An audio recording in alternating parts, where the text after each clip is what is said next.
Hi అందరికీ. మీరిప్పుడు చూడబోయేది కేవలం ఒక కథ మాత్రమే. ఇది నిజ సంఘటన కాదు. కథ ఎలా ముగుస్తుందో తెలుసుకోవాలంటే ఈ వీడియోను చివరి వరకు చూడండి. నా పేరు బ్రియన్. నేను ఒక మల్టీనేషనల్ కంపెనీలో సాఫ్ట్వేర్ డెవలపర్గా పనిచేస్తున్నాను. అర్ధరాత్రి దాటిన తరువాతనే చివరకు నా కంప్యూటర్ను ఆఫ్ చేశాను. ఆలస్యంగా పనిచేయడం నాకు అలవాటైపోయింది. కానీ ఆ ప్రాజెక్టు మాత్రం నిజంగా చాలా కఠినంగా ఉంటుంది. గడువు, డెడ్లైన్ నాపై ఒత్తిడి పెడుతూ ఉంది. ఆఫీస్ అంతా నిశ్శబ్దంగా ఉంది. అప్పుడప్పుడు భవనం రాత్రి నిశ్శబ్దంలో కుదురుకుంటూ చేసే స్వల్ప శబ్దాలే వినిపిస్తున్నాయి. నేను నా సామాన్లు సర్దుకొని లైట్లు ఆఫ్ చేస్తూ బయటకు నడిచాను. అలా ఆ ఫ్లోర్ మొత్తం చీకటిలో మునిగిపోయింది. ఇంటికి వెళ్లే డ్రైవ్ ఒంటరిగా సాగింది. నేను, నా కారు, చుట్టూ మైళ్ల కొద్దీ విస్తరించిన ఖాళీ రోడ్డే తోడుగా ఉన్నాయి. రోడ్డుకు ఇరువైపులా ఉన్న అడవులు గాలిలో తమ రహస్యాలను చప్పుడుగా చెబుతున్నట్లుగా అనిపించాయి. రెండు వైపులా ఎత్తుగా నిలిచిన భారీ చెట్లు తమ పురాతన కథలను నాతో పంచుకోవాలన్నట్టుగా రోడ్డుపైకి వంగి చూస్తున్నాయి. వాటి ఆకులు ఇంకా ఎవరూ చదవని పుస్తకంలోని పేజీలు తిప్పినట్టు సలసలమంటూ శబ్దం చేస్తున్నాయి. ఇంటికి చేరుకున్నాక లభించే ఆ నిశ్శబ్దమైన ప్రశాంతత కోసం ఎదురుచూస్తున్నాను. అప్పుడకస్మాత్తుగా నా చూపు అంచున ఏదో కదలిక కనిపించింది. జింకే అయ్యుంటుంది అని నేననుకున్నాను. కానీ మళ్ళీ అదే జరిగింది. ఈసారి మరింత దగ్గరగా. అది జింక కాదని స్పష్టంగా అర్థమైంది. ఆ ఆకారం మనిషిని పోలి ఉంది. చిరిగిపోయిన ఒక కప్పు దానిని కప్పి ఉంది. గాలికి అది అలలలా ఊగుతోంది.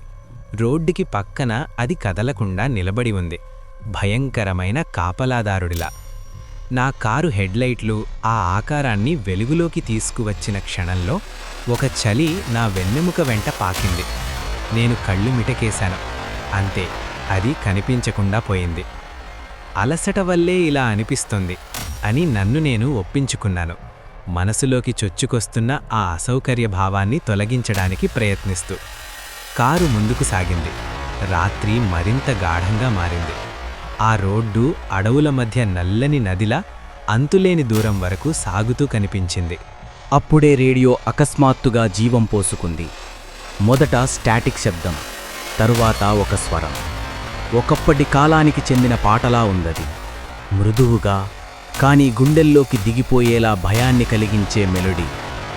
ఆ పాట నన్నే గుర్తించినట్టుగా, నా ఆలోచనల్ని చదివినట్టుగా అనిపించింది. నా చేతులు స్టీరింగ్పై మరింత బిగుసుకున్నాయి. వేళ్ల ముడతలు తెల్లబడిపోయాయి. రేడియోలలా తమంతట తాము ఆన్ కావు కదా. దాన్ని ఆఫ్ చేయడానికి నేను చెయ్యి చాపాను. నా వేళ్లు డయల్ను తాకగానే పాట ఒక్కసారిగా ఆగిపోయింది. చివరికి ధైర్యం చేసి నేను అద్దం వైపు చూసిన క్షణంలో, ఒక చిన్న క్షణం మాత్రమే, ఒక్క గుండె మోగుడు అంత సమయం, అక్కడ నేను చూసింది కళ్లను. వెలిగిపోతున్న, ఒక్కసారైనా మూయని కళ్ళు. నన్నే స్టేరింగ్గా చూస్తున్న కళ్ళు. భయం నా రక్తనాళాల్లో తుఫాన్లా దూసుకెళ్ళింది. పానిక్తో నేను కారు అదుపు తప్పేలా తిప్పాను. అడ్రినలిన్ నా అలసిపోయిన మెదడును ఒక్కసారిగా మేల్కొలిపింది. మళ్లీ చూసినప్పుడు అక్కడ ఏమీ లేదు. అద్దంలో కనిపించింది నా ముఖమే. భయంతో తెల్లబడిపోయినా, వణుకుతూ ఉన్న నా ముఖం. మిగతా ప్రయాణమంతా భయంతో మసకబారిపోయింది. నా కారు చేసే ప్రతి కిర్రు శబ్దం, ప్రతి నిట్టూర్పు నాకు కనిపించని ఏదో దానికి మధ్య జరిగే సంభాషణలా అనిపించింది. చివరికి ఇంటికి చేరుకున్నాను. నన్ను స్వాగతించింది ఖాళీ చీకటి మాత్రమే. కాని నన్నెవరో చూస్తున్నారు అన్న భావన మాత్రం అక్కడితో ఆగలేదు. ఆ రోడ్డును నేనికెప్పుడూ రాత్రివేళలో తీసుకోలేదు. దానికి బదులుగా కాస్త ఎక్కువ దూరమైనా సరే జీవమున్నట్టు కనిపించే లైట్లు, బోర్డులు ఉన్న పట్టణం గుండా వెళ్లే మార్గాన్ని ఎంచుకున్నాను. కానీ కొన్నిసార్లు గాలి కాస్త ప్రత్యేకంగా వీచినప్పుడు దూరంలో ఎక్కడో ఆ భయానకమైన మెలోడీ మళ్లీ వినిపిస్తున్నట్టు అనిపిస్తుంది. అదే సమయంలో నా పేరుని పిలుస్తున్నట్టుగా అనిపించే ఒక మృదువైన గుసగుస కూడా.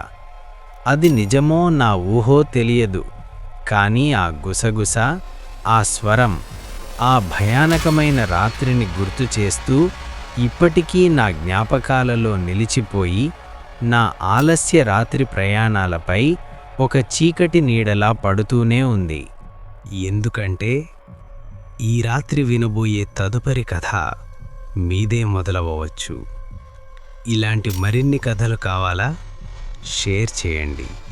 ఇప్పుడే సబ్స్క్రైబ్ చేయండి. మీ ఒక్క సపోర్ట్ మా తదుపరి కథ. ఒక చిన్న విజ్ఞప్తి, మరిన్ని మంచి కంటెంట్ను సృష్టించేందుకు మాకు ప్రేరణగా నిలుస్తాయి.